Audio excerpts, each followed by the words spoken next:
to the moon in a nanosecond. The problem is we don't have the technology to do that anymore. We used to, but we destroyed that technology, and it's a painful process to build it back again. One of the problems, not specifically on this issue, just in general, let's put it this way: money trumps peace sometimes. In other words, commercial interests are very powerful interests. The sharing of biased and false news has become all too common on social media. More alarming, some media outlets publish these same fake stories without checking facts first. The sharing of biased and false news has become all too common on social media. More alarming, some media outlets publish these same fake stories without checking facts first. Unfortunately, some members of the media use their platforms to push their own personal bias and agenda to control exactly what people think, and this is extremely dangerous to our democracy. This is extremely dangerous to our democracy. This is extremely dangerous to our democracy. This is extremely dangerous to our democracy. This is extremely dangerous to our democracy. This is extremely dangerous to our democracy. This is extremely dangerous to our democracy. This is extremely dangerous to our democracy. This is extremely dangerous to our democracy. This is extremely dangerous to our democracy. However, sometimes something a little different happens. Sometimes you just might find a little pocket of gravity. And what you're seeing here is a mirage. You typically would not be able to see this. Conditions are right that we're actually seeing a mirage. Consider again that dot. That's here. That's home. That's us. On it, everyone you love, everyone you know, everyone you ever heard of, every human being who ever was, lived out their lives. A mote of dust in a sunbeam. A mote of dust in a sunbeam. A mote of dust in a sunbeam.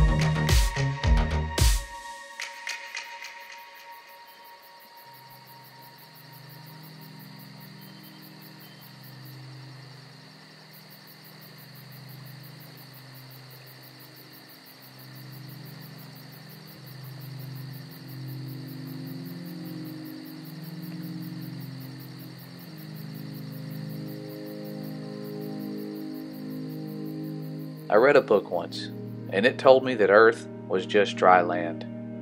But then I started my education, and those words began to fade away as I found out that we are on a ball that is flying through space, millions of miles away from the sun.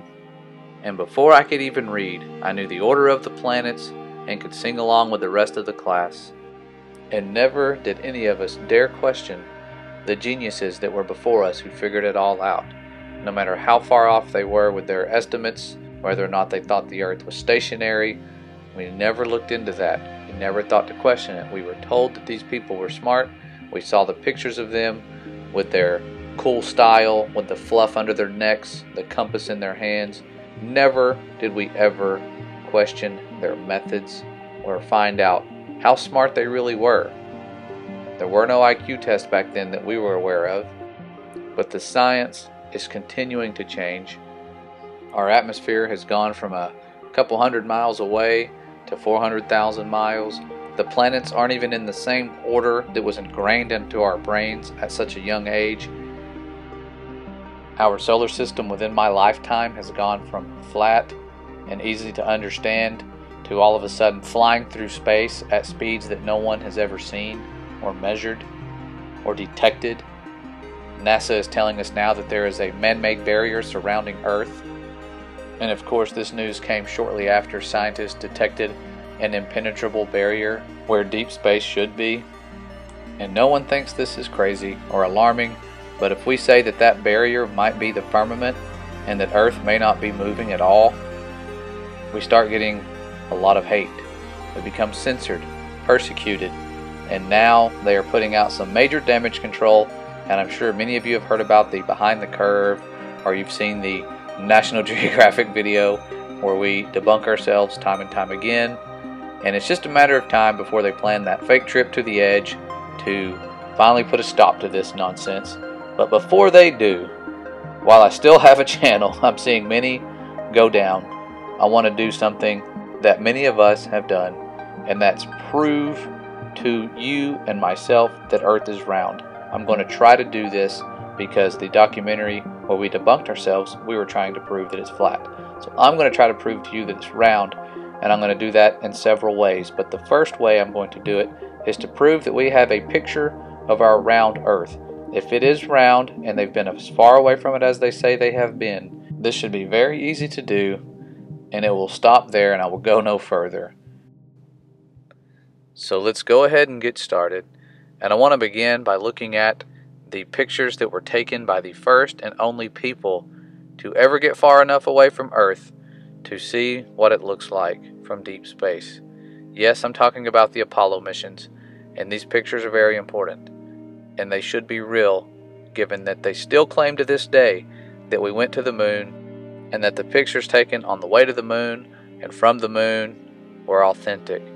So let's start by looking at this picture here that was taken in the background where an astronaut was posing with the flag. And I want you to remember what that Earth looks like right there. It's going to be important in just a second.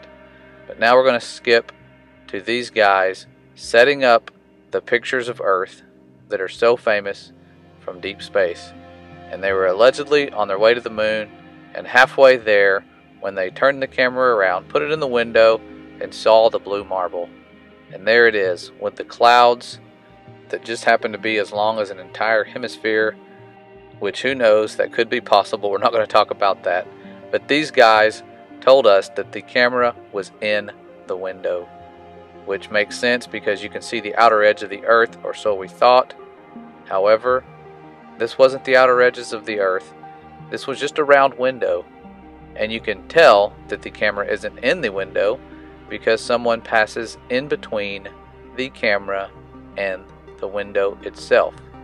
And as they are being coached at how to take this picture and to adjust the exposure levels on the camera, they accidentally expose their fraud and show that this window is in the distance. They're just zoomed in on it a little bit, and that Terminator line that we see is just an insert, probably some cardboard insert that they put in there to look like Earth is a half Earth, kind of like there's a half moon.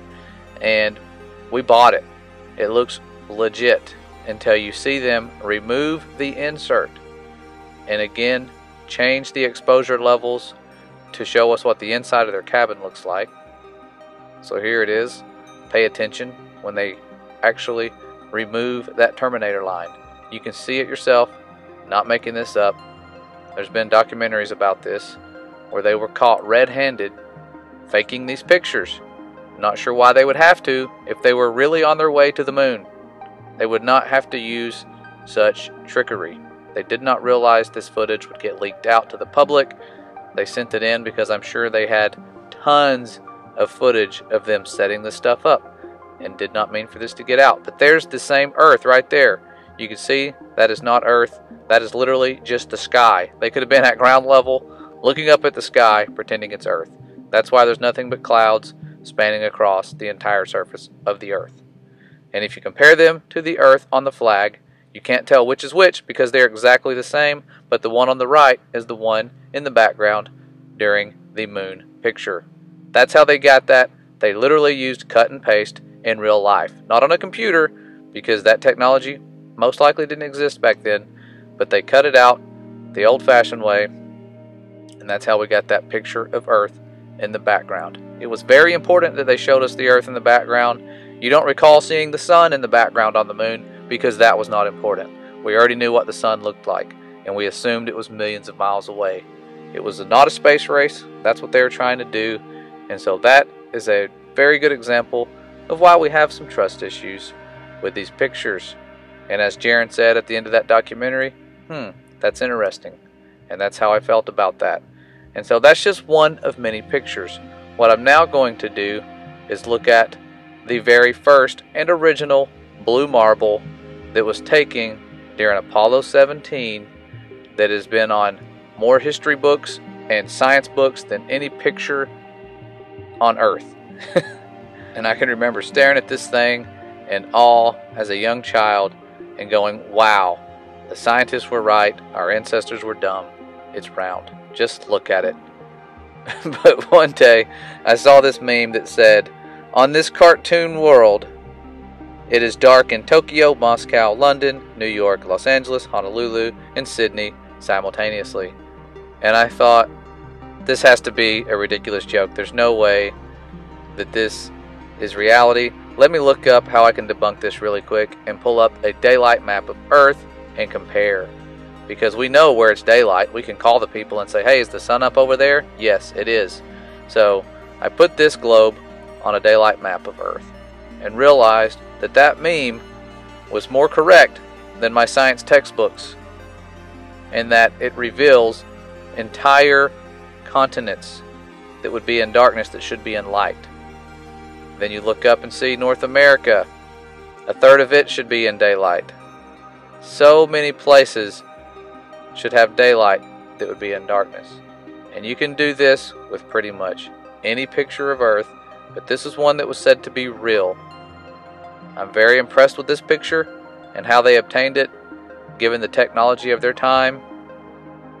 But the powers of this world, the magicians that run this place and create our reality for us with cartoons, animations, and all sorts of different tricks, are very good at what they do. And not trying to give them glory, but they have deceived the world. It's not easy, and it doesn't take much. Just got to get the news anchors to believe it, your teachers to believe it, and you're good to go for many generations until someone starts asking the right questions. And that's what we're doing. And no, NASA's not the only one in on it. Here's Russia's picture, and it is actually smaller than our Earth picture. So we beat them on that and the space race to put men on the moon. Never saw footage from them going to the moon. But these fake Earth pictures have not stopped. They put out ridiculous ones where there's nothing but ocean. There's no daylight map of Earth that'll ever show, just oceans and no dry land, which is actually Earth in the beginning. So it's ridiculous that they keep doing what they're doing and putting out these pictures, and you can look at all of them and hear what the experts have to say. If you haven't heard, I can show you right now what they say. So listen to what the experts have to say and try not to laugh. And in 2002, Blue Marble 2.0, NASA's Rob Simon made this. And it had wide appeal too. For example, it ended up as the default background on the iPhone. I didn't even know until I bought an iPhone and turned it on and kind of did a little happy dance. Simon's job is... It's primarily taking data and making pictures out of it. That's what this is, a composite of data sets from several different instruments translated into a picture. Up until that point, there was no realistic color map of the globe anywhere. So the land layer here comes from the Moderate Resolution Imaging Spectroradiometer aboard Terra. And the tricky part here was the weather. So we actually had to take clouds out. They stashed the clouds for later, went onto the ocean. That came from an instrument that measures phytoplankton in the sea. Where it was low, I colored it dark blue because they're low mostly in mid-oceans. And then where it was a little bit higher, it was like a little bit brighter green. Then add the clouds back in. There's a small problem with it because there's a very slight gap in between each orbit. So some of those are painted on. It is photoshopped, but it's has to be. It is photoshopped, but it's has to be. Then there was another layer to sort of simulate the atmosphere. And then there's this little bright spot. It's called the specular highlight. So it's the reflection of sunlight off of water. Those are the pieces, but you can't just slap them all together. It just didn't look realistic. It looks kind of flat, it looks kind of flat, or the clouds are sort of too see-through. So I just hit Command Z a lot. There's artistry to creating the world. Well, that was definitely interesting, to say the least, that our pictures of Earth are animated or photoshopped, and they have to be. And as he said himself, without photoshopping it, it looked flat. So, strange that he would use those words. But here is a picture, there are lots of them that they say are real, where you see the dark side of the moon, and never is it ever lit up like it should be, because it's not really dark. It is the far side, and if the sun is shining on the Earth from this angle, it should also be shining onto the moon. But it's not, which tells me this is also computer animated. But not all pictures of the curve or the Earth itself are fake computer animated images, there are some really good tricks they can do to show us that curve from any elevation, and it is in our face 24/7, or almost 24/7. I've yet to see a 24/7 live feed of this curve, but they are trying to do that as the technology increases. And here is another image of Earth, and what brought this to my attention as being fake was how far the moon is moving in addition to the clouds not moving. And I say that because very few people understand how the moon works on the heliocentric model. They assume that when it passes overhead and rises and sets like the sun, that it is moving around us at those speeds. But we're told that it takes 27 days for this moon to go around the Earth. If this moon is traveling this far while these pictures are being taken and compiled together, guess what? This was more than just a little afternoon with a quarter turn of Earth or however far it moves here. This would have taken a lot longer for this to happen. You would have more likely seen the Earth spinning beneath the moon that is moving much slower. And within that time, not a single cloud moves. And then we get other footage like this where the clouds are moving and the Earth is stationary. So lots of different contrasting things that we are seeing. None of them make sense, and it's why we are starting to question reality, because we're tired of believing cartoons.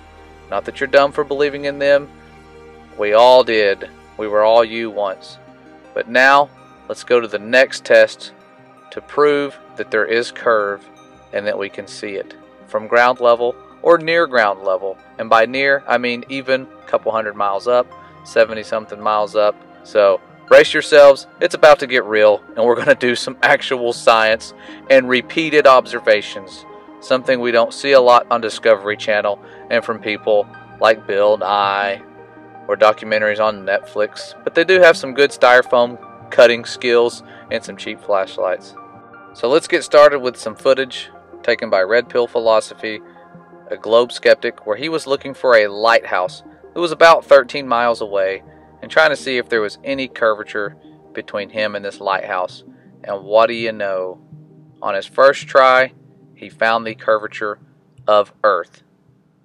He should have stopped there like everyone else on TV and said, yep, it is round. You cannot hide that much of a giant lighthouse and the shoreline of a nearby peninsula unless the Earth is round, people. And he should have stopped, but he didn't. He went back to that same location again when the atmospheric conditions were different. And he tried to zoom in and see if he could find the lighthouse. And he started to realize that there was some land that was visible that he couldn't see the first time. And he panned around, searching for the curvature that he once saw, wondering if it would still be there now that he's seeing some land. And what do you know? There it is. Not just the entire lighthouse, but the land beneath it. The dry land that we now know of as Earth. Because the curvature, although it can be seen, it also vanishes. Everything has a vanishing point. A little bit further, these things would vanish into the atmosphere, even if they would be visible without refraction. You can go back, make these repeated observations, or just watch time-lapse photography, and you will see the curve rise as the mountains in the background drop behind the curve. It's easy to see, and never will you ever see something come up like a scorpion tail and show you things that are hidden behind any curvature. That technology, as far as I know, does not exist to see around curves. But there are lots of experiments you can do. Some geniuses out there have done them, recorded them, studied them, and made more observations than people who are studying for their doctorate degree. And they are defending what they believe in with real, solid evidence. Do we sometimes see the curve? Yes. Is there a reason? Of course. And you have people like Joshua Nowicki showing us things that we would have thought were a mirage, just like the meteorologist tells us it was. But then we see further, beyond miles of missing curve with world record photos, and you have other people who are learning how to make modifications to their camera technology and their telescopes and zooming into things that we should never be able to see, like mountains that are over 200 miles away.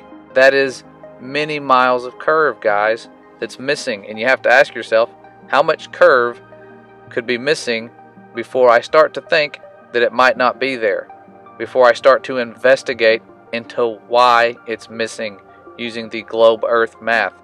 Is Earth way larger than they're telling us? Or is it just not round? Those are the only two options. But the evidence that you don't see and will never see on TV is mind-blowing evidence that shows you things that should not only be hidden by a few miles of curve, but should be hidden by over 100 miles of curve. At 30,000 feet, when you get above the atmosphere, you can see a lot further. And this guy here, JTolan Media 1, at his channel, this guy deserves some recognition. He has done something that proves beyond a shadow of a doubt that there is curve missing over a distance of 1,200 miles. This is insane, and if I hadn't seen it, I probably wouldn't believe it. Because people always ask me, well, if Earth is flat, why can't we see Mount Everest from where I live? And those are good questions, but they're Bill Nye types of questions, because we get those types of questions from people like him, who don't realize that you can't see an unlimited distance through atmosphere, or through pretty much any medium. Even water has its limitations. Crystal clear water, when you get to certain depths, it filters out enough light to where it's pitch black. You can watch any documentary on deep oceans to figure that out. And this isn't new science. This isn't something we're making up. We are taking real science and applying it to what we can prove. Not to computer animations, not to theories, but things that we can actually prove. Do we have a complete working model? I don't know of many that do. Of any model, flat, round, heliocentric, stationary, we don't have it all figured out yet. That's okay. If we can get past the hate and the divisions and work together, we're not going back to the dark ages.